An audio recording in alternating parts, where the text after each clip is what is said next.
اور اہل تشیع محرم کے مہینے میں کالے کپڑوں سے پہچانے جاتے ہیں، اور یہ کالے کپڑے کیوں پہنتے ہیں؟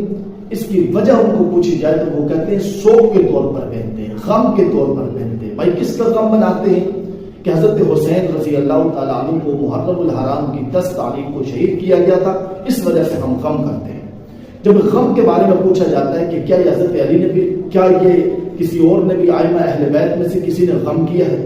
کیا یہ غم کسی کی شہادت پر؟ شہادت تو صرف حضرت حسین کی نہیں ہوئی، حضرت عثمان کی بھی شہادت ہے۔ کیا حضرت عثمان کی شہادت کے بعد حضرت علی نے غم کیا ہے؟ کیا حضرت علی کی شہادت کے بعد حضرت معاویہ نے غم کیا ہے؟ حضرت علی کی شہادت کے بعد جو دردناک شہادت ہے، کوفہ کی جامع مسجد کے بعد حضرت علی کو شہید کیا گیا اور دردناک طریقے سے شہید کیا گیا تھا، کیا اس کے بعد، اس شہادت کے بعد حضرت حسنین کریمین نے غم کیا ہے؟ اگر کیا ہے تو انہیں غم کیا۔